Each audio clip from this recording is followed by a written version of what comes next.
Hello, hello. Can you guys hear me?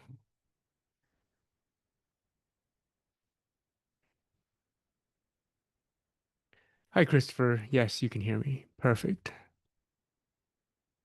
We'll just let folks trickle in here. If you're not too shy, would love to see your faces.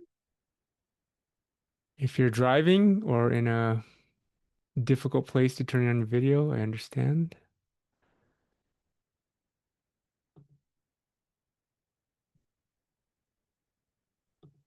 I'm running a few minutes behind here, so Hello, Eric. Sorry. hey, Thomas. Good to see you. Good to see you. All right. For those of you, I'm not going to give a long spiel here. I do this every week. I have experience with recruiting over the past decade. Former product manager, software engineer, and consultant back in the days. I've had sort of an eclectic career path. Been part of the NSA for a year and a half. I moderated two job search councils, so I'm familiar with the playbook. Most of the folks here are coming from the job search council because I don't really promote this outside, or the NSA. I don't really promote this outside, but I'm open to folks coming in from the outside. I have no problem with that.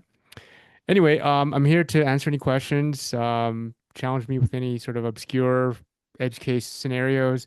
My thought is that the whole premise is a little bit of insight into the recruiting mindset, the recruiting process would help folks navigate their job search activities and adventure much more effectively, right? So I don't claim to have all the answers, but I can provide you with a perspective that could be helpful with respect to recruiting and sort of unpacking what might be happening behind the scenes. Because I know that's a big source of frustration for folks. Anyway, that's the spiel. Happy to field any questions. Just raise your hand. Bl uh, just blurt it out. Drop it in the chat. What have you. Okay, my main question is when you have overlapping work dates.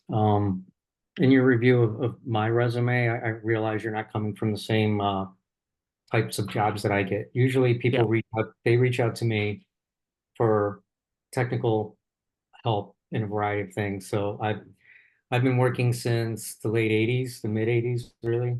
So I've been doing this a very long time. And but given where we are in tech and where we are in the overall job market, especially in management, white collar jobs, those types of things, it's definitely not the strongest market. I haven't seen it this bad since after 2008. Yeah.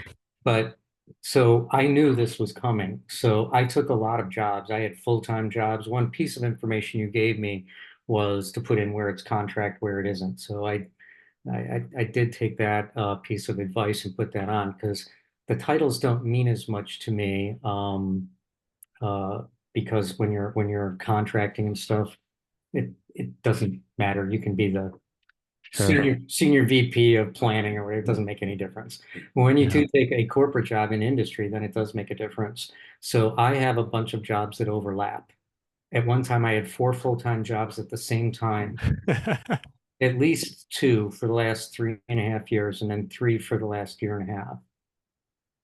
So I collected four times my pay for that whole time. Yeah. So I'm not panicked or anything because I wasn't stupid enough to go out and buy a Ferrari or anything like that. I just saved it all and invested and stuff like that. But Yeah. I do want to keep working, particularly in the areas uh, that I'm in. So I'm certified project management and things like that.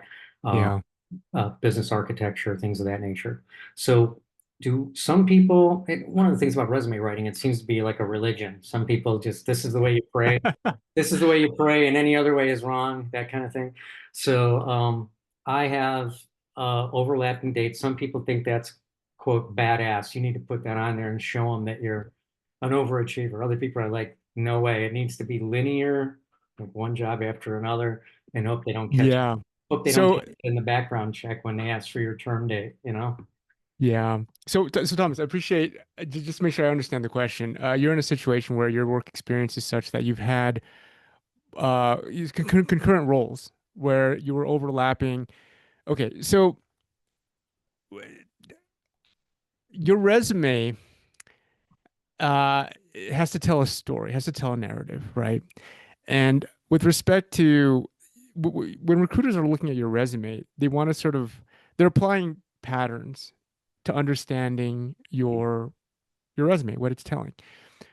Um, so one thing is that, and then there's no one way to do a resume, right? I think you hit the nail on the head. There's no one way to do the resume. Your resume is effective to the extent that it conveys the right information in the right place with limited friction to the reader, such that they understand where you are, where you fit, and how that's relevant to what they're looking for, right? And there's a million ways you can do a resume, right? So from a recruiter's perspective, right? As somebody that looks at resumes day in day out, and I think I mentioned this to you in the feedback that I provided. You want your resume to be sort of to fit the mold, so to speak, but you also want it to pattern interrupt, so that you are fitting the mold, so to speak, but Stand out. you're also standing out, Yep. right? And Yep. so it's sort of that dichotomy, like the tension. How do you do that, right? Right. And so I propose different ways that you can do that. But going back to your question, if you have concurrent, like in some instances or in some cases for you, you have, I think you mentioned you had four concurrent full-time positions. I'm not even going to go there and ask you how you're able to do that. I didn't But sleep at all. That's the main thing. Sleep, and you have a lot of screens. You have screens all over the place. That's the way I did it. right. No, but when you're So supporting different parts of the world, you can kind of make it so only the middle part of your day is where you have conflicts, and then you yeah, just reschedule your meetings. Otherwise, 5 in the morning, India, or 11 at night, China, right. whatever, whoever you're dealing with. Yeah. So I mean, to your colleague's point, like that's badass, right? Maybe to my point, it could be confusing, Yes. and I don't know how to interpret that. I didn't know if that was a typo, right? Nope. And Like and the nobody one has type four of full-time jobs. That's just so you know, if you ever work with county employees or people who work with a county, CTY is an actual legitimate abbreviation for county, just so you know. okay, It is. okay. It is. Just most people don't know that. I didn't know that either. The only reason I shrunk it down is because it was the title was long and it was going into the other margin. And there seems Yeah, to be some margin issue with some people reading my resume. It wasn't out of margin when I see it. You see it that way. So that's yeah, all I need to address it. And that's another thing is that most people say, hey, send your resume out as a PDF. In my world, you send somebody a PDF, they're going to call you back and say, send me a doc because they want to take your resume and sometimes it's the greatest work of fiction since fidelity vows were added to Charlie Sheen's wedding service, when they get done writing it. But they take my stuff and put it in their own format. So a lot of times they want to take it right out of a doc, right out of a okay. docket. So that's why you saw it in that format. But you bring up a point when you submit it to these sites, it messes it all up. You can't, it doesn't give you nice, clean things when you go to auto submit to LinkedIn, for instance. It Yeah. won't put things in the right boxes. It just messes everything up. And it could put you at disadvantage because it might not be your fault per se. It might Hmm. be a function of whatever's interpreting your document, but they Yep. attribute that to you, right? It's like, what is this? It's come, so regardless of whether it's your fault or not, it gets attributed to you because it shows But I that don't you're know it unless somebody reports it because I'm looking right, at it. It looks right, fine. So unless somebody right. tells me, how would I know? Yeah. And so that's a judgment call you need to make as far as kind of whatever industry you're in, the company, what their expectations or the norm might Yeah. be for that. But generally speaking, I mean, as a recruiter, I prefer PDFs. Hmm. But if they request, a Word doc, send them a Word doc. But then going back to your question about the four full-time jobs concurrently. So for me, that would be a pattern interrupt. And I would be like, okay, what's going on here? Right? I would try to make sense of it. And so for better or for worse, that could work to your advantage depending on the reader, the culture of the company. Um, I've never seen that before. So I would be like scratching my head, like, what is this? I would attribute to be like, maybe this is some sort of typo. They got confused. He got confused about the No, dates or it's something not like confused. that. It was confusing to do. It wasn't confusing to type. Yeah. Yeah. Yeah. So some people So say to do that. My children want me to chop it up, but see, then you're going to get called out when they do a background check and they see the term dates. And be like, one way or another, you might get confused whether you see me writing it or you go to do your background check, one way or another. yeah. So, and I don't know how long you sustained that for. Maybe the overlap was for a month or two, or maybe it was for a year or longer. I have no idea. No, But three and a half years. okay. So then the question would come up, okay, if it's not a typo, if it's really intentional, then it's a question of how did he maintain this? Like, were the other companies cool with this? You know, and like, did they know They about kept it? me. They kept me. Yeah. That's the thing. And a lot of things in my business, you might deal with somebody who is going into bankruptcy. So you might be called in just to put together a bankruptcy plan for 2 months. And you got to put that on your resume, even though to somebody who's looking in industry, like, wow, that's a really short stint. What happened there? It happens a lot. You know, And, some and, and you're Thomas, on a short period. when you say these were concurrent full-time positions, were they W-2 positions or were Yeah, they like contract? they're contract, but they're on W-2. Most contracting companies do not want to deal with anybody on corp to corp anymore because you can cheat on your taxes. So Yeah. they don't like that. They want to make sure that the W-2 taxes are paid. So yes, I was a W-2 Okay. employee. So they do a So, verification. It's going to show my position title and my start and end dates. okay. So just to, I guess, provide you with my perspective, if I saw a resume like that come in for a full-time position that I'm recruiting for, it would be a little bit confusing, Mm-hmm. right? And you have to make sure that the narrative that you're sort of tying together in your resume reads such that there's a risk minimization element for the recruiter, right?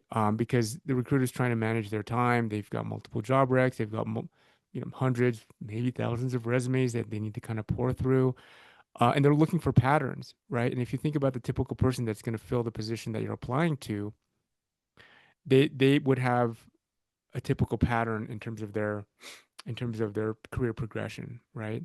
And so if yours deviates from that, that introduces risk for the recruiter.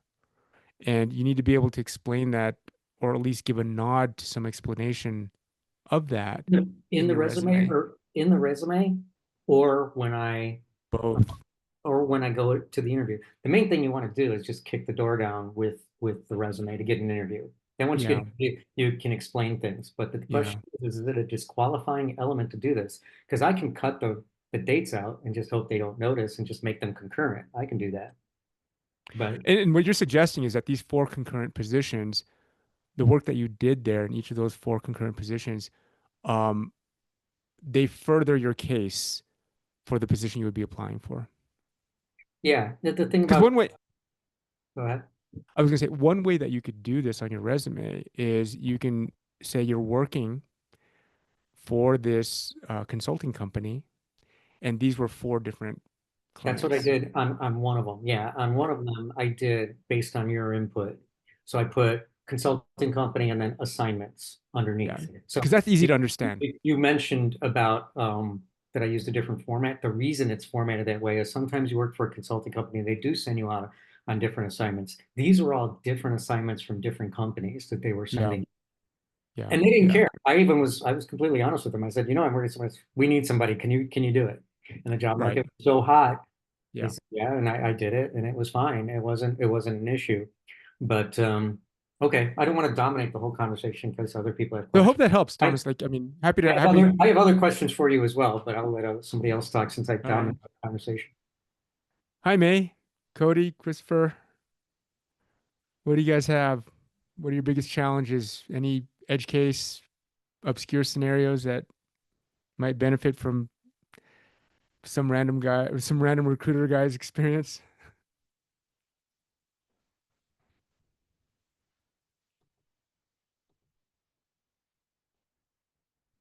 Not necessarily this week, though I've had some interviews with a recruiting company that's recruiting for one of the FANG companies. Yeah. So depending on how that goes through, it would be for a 6-month contract. And I don't know, when people get these contracting positions that are just for a particular term, if there are things that they should be like on the lookout for or trying to leverage or encourage in some way so that that does become a bet like a long-term real job For or contract to hire, is that yeah, the like path are you're there things imagining? to watch out for? I've never been a contractor before. Yeah. I could That's help like Sounds you like a with big Thomas if. has a lot of experience with that. contracting. I could You might help have you the with right that. guy here. But my last, I parlayed a 6-month gig like the one you're talking about into a 6-year position, which all in all gave me a $600,000 bonus if you take in all the other jobs. So I would highly recommend just be very impressive. This is a lot like dating. You want to be impressive on that first 6-month date And then when they fired every other consultant except me, and they said, we want you to stay. And I said, okay. And I stayed. And that's what I would recommend doing is they may allow you some, most want you to be a W-2, but if you do have your own corporation, you do what we call C to C, corp to corp.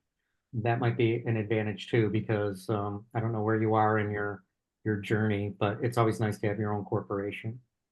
Hmm. Yeah, I this confronted me this week because I was on this uh random conversation with a dude off the internet, like What as other one kind of does. conversation is there to have but a random dude? Yes, as one does. And he was like, "Oh, why don't I just hire you for some consulting work?" Uh, and I'm like, "Okay." So I needed to look up how to draft a contract, how to do an invoice, what that payment structure could potentially look like, and then propose it, and then wait for like say PayPal, and then discover that PayPal gouges you on a fee, and now I hate PayPal. But like different things like that, and the am I just an individual person? Because this might be the only time somebody randomly decides they're going to pay me on Well, not for work, or if I need to form any kind of establishment, because now I'm on 5 quarters of basically no bites, and then suddenly in 1 week I have like a possibility and a short-term contract. So mhm. I didn't decide to form an entity at this time, though there was a certain amount of paperwork shuffle that made me think, is my information going to end up on the dark web? Possibly again. I don't know how much of it is already on the dark web, like from, Well, why would that be any different than it's already on the dark web anyway? So I don't well, think. it's like, I guess some people said, oh, maybe you should form whatever entity that is not just individual, whatever you call that, sole I, proprietor. I would rec I would Okay. recommend that, and then you can just do a few deductions here and there, like for your internet and other things. As far as payment goes, you really don't want to get caught into like a net 60 or something like that.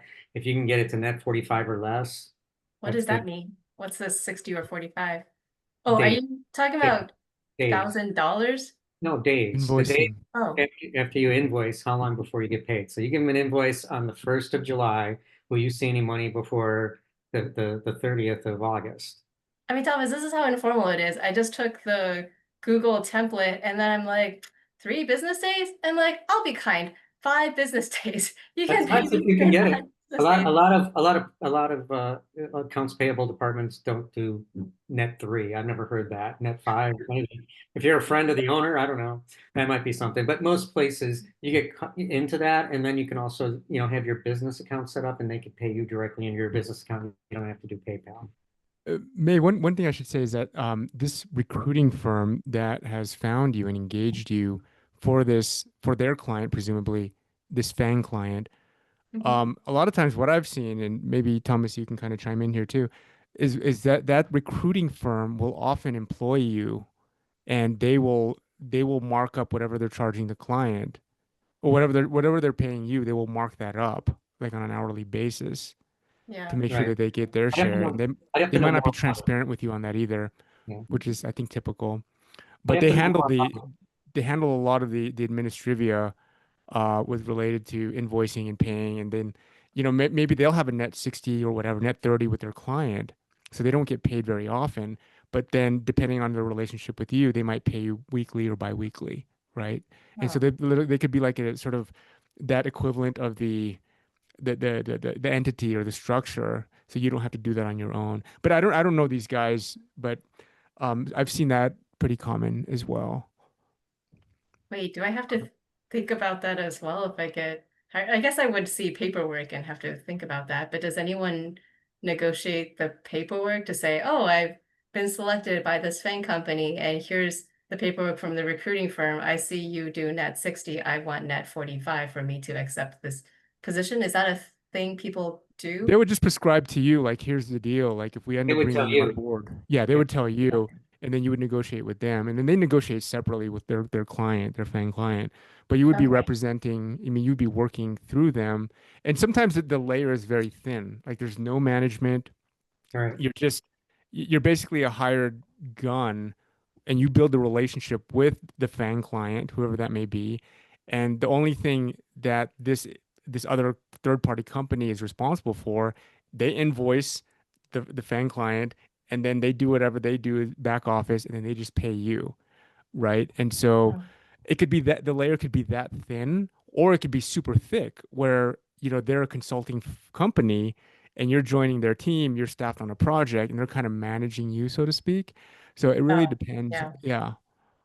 What I would recommend then is first of all, you should probably get an NDA that they're going to give you to sign unless they want all their stuff all over the internet, like with you sharing all kinds of things. Oh, yeah, with that other side gig with the small startup, I created that and I'm like, I'll leave this confidentiality agreement in there for their benefit, just to be a good Usually actor. they would want you to sign it, not the other way around. They would want Yeah. you because you're an extension of the recruiting company. So if you, and I've seen this happen, I've seen somebody spill something about a launch of a product where billions of dollars were involved and they leaked it to their brother-in-law or something, and this caused a huge problem. And you know, after Yeah. that, NDAs were mandatory from that point onward. So I see a lot of NDAs. I see a lot of sometimes before COVID, they would make you get insurance. So if you slipped and fell in their lobby, you couldn't sue them, that kind of stuff. So believe it or not, Oh, all that stuff comes into play when you do contracting. But I've been doing it a long time. I just turned 59 yesterday, so I've been doing this a really long. oh, happy Happy birthday. birthday. Thank you. Yeah, I'm celebrating it doing this. So, but hopefully that helped. I don't know. I didn't mean to take over your call, Eric, but and I like that you used administrivia. It makes you sound like an Accenture guy. That's an Accenturism if I ever heard. Yeah, I don't know where I picked that up. Hopefully that Except helps, May. Well, one thing to consider too is when recruiters are looking at your resume, and I don't know how relevant this might be to you, but we tend to look at folks as whether they're more contractor oriented versus full-time W-2 oriented. A lot of the Huh. companies that we've recruited for have preferred, because they were full-time positions, they were preferring folks that don't have a history of contracting. Oh, So there could be some stigma around that. Right now, I know the market is as such. So take what you can get, exactly. do some good work, and I don't think that's going to be a big deal. But just as a perspective. Yeah, okay. they may look at it when you have all these short term. They used to call it running from the sheriff. If you've only got a 6 month here and a 9 month here and a 12 month there, even though that's Yeah, what you were contracted for, right? yeah. And you can't necessarily stretch that out, and you shouldn't really, in my view. I'm faced with having to cut mine down.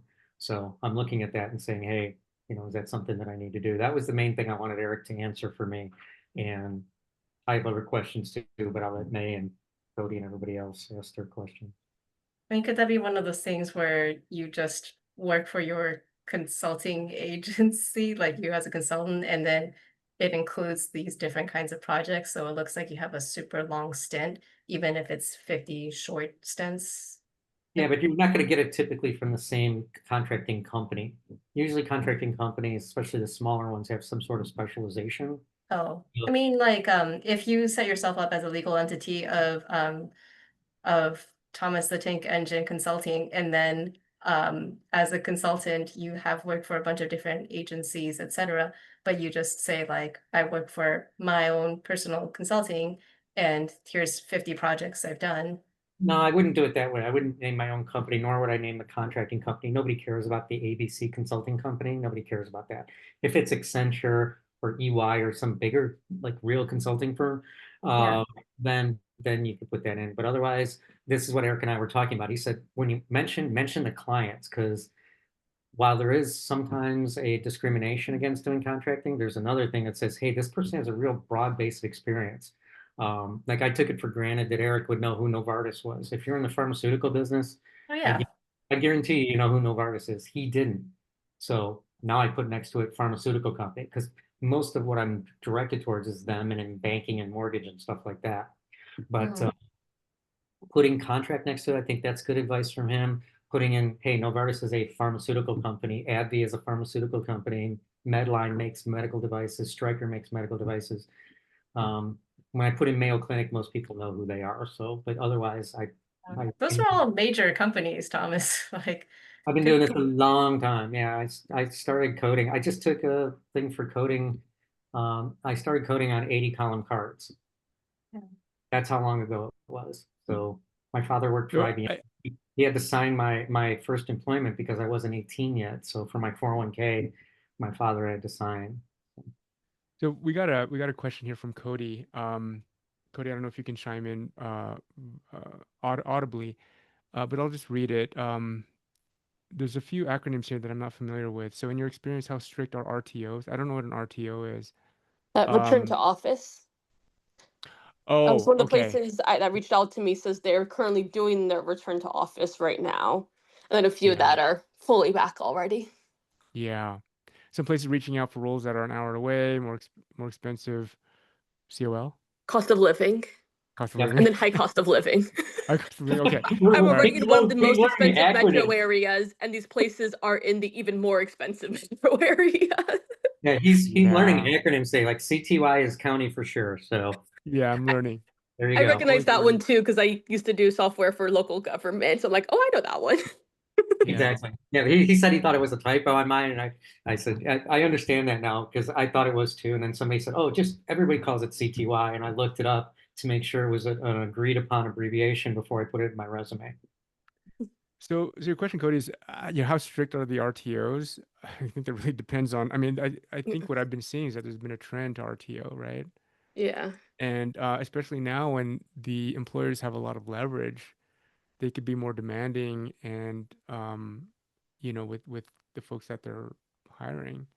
Mhm. And so you have to kind of sort of weigh that, right? I'd Yeah. say most are RTO, but I would also say that like I worked at a company that had 29 buildings. They don't want 29 buildings, so they got it down to two. They can't fit everybody they have now in the building at the same time. So how can you do a return to office? So what they're doing is having people rotate out days of the week. So you sit at one desk one day, and the next day Eric sits, and the day after For that, telling. yeah, they're rotating it. It's hoteling. So I mean, you have to be honest with yourself about, because I think, again, I've had a lot of interviews where people tell me what I want to hear, Mm, and it might get them past the interviews and might get them a job offer. But if the company is quite strict with their RTO and they don't do any hoteling or anything like that, just telling them what they want to hear might get you through the interview process. It might even get you an offer, but at some point you're not going to be happy with it. mhm. So it's sort of making that judgment call about how much do you adapt to their requirements, Hey, you know? Cody, can I ask with these in different areas? I'm assuming they're outside of your, where you could commute. Are they asking you to relocate? They're about an hour away. In where? So they're about an hour away, drive away, but also with Wow. traffic, it could be up to 2 hours. Um, Wow. Okay. Yeah. I Uh, think they're seeing the fact that my current company is also over an hour drive, but I go in there once every few months, so I don't care. I get stuff for out of state, across the country. I get all that kind of stuff. So Mhm. I'm kind of used to it. So, but when you're in your own city and it's over an hour away plus commute, I mean, Yeah. you probably won't be happy with that, would be my guess. And living costs are going to balloon if I decided to move closer. Yeah. So, Yeah. yeah. One of them, though, it's kind of weird because he said there was a in-person requirement, but on the job listing, it said they were hiring in remote states. So maybe I just need to figure out on the recruiter phone screen what Yeah. that means. Well, if you can get a recruiter phone screen, I know a lot of people that can't even get that. So if you're getting Oh, that, they reached out. These are places reaching out to me. I didn't reach oh, out to them. So that's good. That's good. Yeah. Can I ask you more questions, Eric? Shoot, I have a few more minutes. Okay. So the takeaway first is to make sure that I get the uh, resume into PDF if I'm going to put it on something like LinkedIn so that the apply will work without all the carriage returns and everything Yeah. in a Word doc. But as far as submitting to, okay, let me switch to LinkedIn first. So I think it was you who mentioned that like you like to look at LinkedIn to look at somebody's broader aspect of their life. Yeah. Um, I stopped using LinkedIn the more politicized it got. LinkedIn Mm, when what's his name Hoffman Reed Hoffman was running it, it was strictly about recruiting and jobs and things like that. People that I could communicate with about technical problems or management problems, that sort of stuff. Now it's just like every other type of social media. People telling me about their kids and what their political beliefs are. I really don't care. I'm interested in, do you have a job? Do you need a job? What's your skill set? If I run into somebody, what do I tell them about you? That type yeah. of thing. So a lot of times I've just taken my resume and just dropping it in LinkedIn. If somebody wants to contact me, they do. What's your thoughts on that? So In today's world. in today's world, just having a basically a replication of your resume, I think is a missed out opportunity. There's different ways that you can augment your LinkedIn profile to sort of round out sort of your digital professional presence, right? And so I think what I was mentioning to you, Thomas, is the way I use LinkedIn, and I think a way a lot of recruiters use LinkedIn is as a resource to augment your resume. So in whatever journey they might be on, or however their resume lands on their desk, a lot of times they will look at LinkedIn to augment that picture of you and that picture of the resume. Most So people say they want to know what I look like. That's mostly what I get. They said, I just clicked on the LinkedIn and see what you look like. I said, well, the picture's like 20 years old, so enjoy yeah, it. yeah. And so I mean, if you feel like, I mean, so this has come up before too, like ageism, and everything that comes along with that. So people do use LinkedIn to go and look at people's profiles to get a better picture of who you might be and how you might fit or not fit within the organization from a maybe a cultural perspective, I've heard this too. Yeah. right? I knew somebody that actually recruited based on that. I never dealt with them ever again. Yeah, You're going to do it based on somebody, how they look or whatever. I don't want to deal with you. That's just my own. sure. Yeah. So it's sort of it could be self-selecting too, right? Yeah.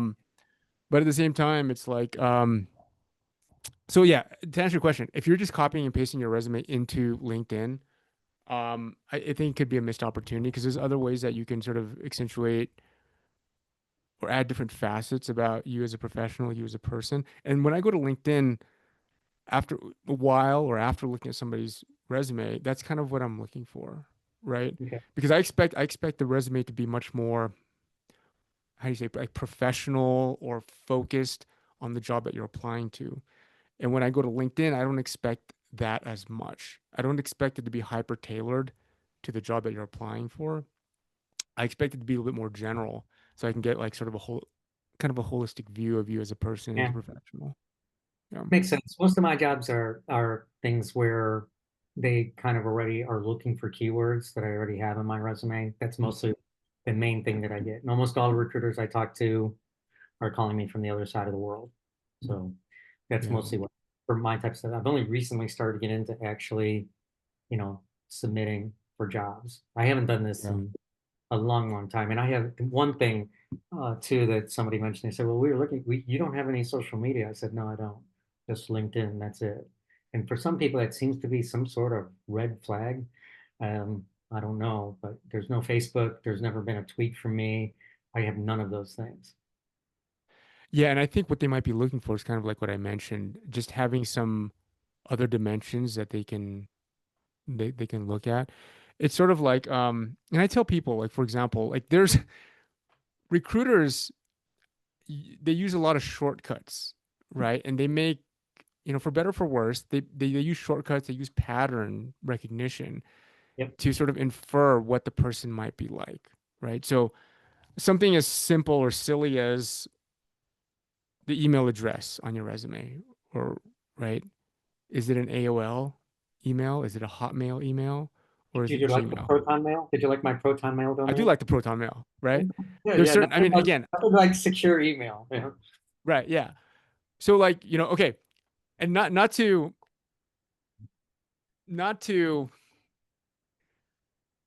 say this is what I do, but For example, if somebody saw a Proton email, they might infer that the person might be a bit more technically savvy, right? Security conscious, Security conscious, possibly European, possibly a little bit European. more sophisticated.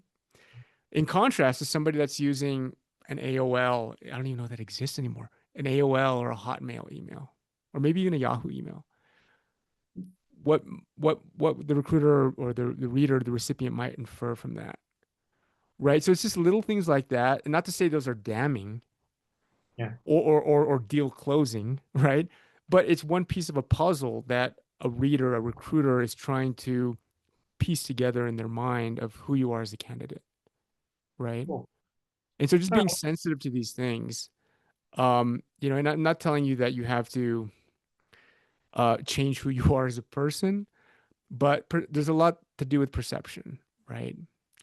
And so, I mean, these recruiters are trying to read these signals, right? And Yeah, so just being aware I of know these, people that own companies that won't hire people that put certain things in their resumes, or will hire people only if they put certain things in their resume, like pronouns is a big thing. yeah, So I don't in mine, but you know, I'm in Frisco, Texas, so it's a little different here than maybe in Portland or right. Seattle Yeah, or so being San Francisco. sensitive to the sort of the local culture, the regional culture, the company culture, even the industry culture, right? Like in some industries have, you know, certain lingo or acronyms that just everybody in the industry knows, but anybody adjacent to that industry, they might not have any idea, right? So That was the most value that you brought to me, because I'm so used to dealing with people in my industry and they understand yeah, contract, they understand yeah.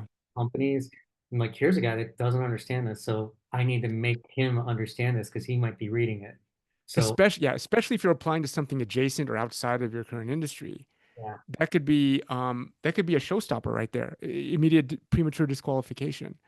It's like I don't understand, you know, as a reader, a recruiter, hiring manager, I don't understand what these acronyms are, you know, and okay, it might be too much, you know. yeah. So yeah, so just being sensitive to that. Any last minute questions, you guys? I do have to jump here. We could always do. I mean, I'm here next week too.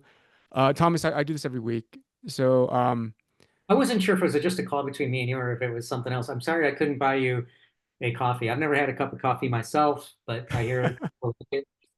But I don't have what's the Venmo? I don't have that. So you're only recently good. did my kid make me get Spotify. That's about the only thing that I subscribe to.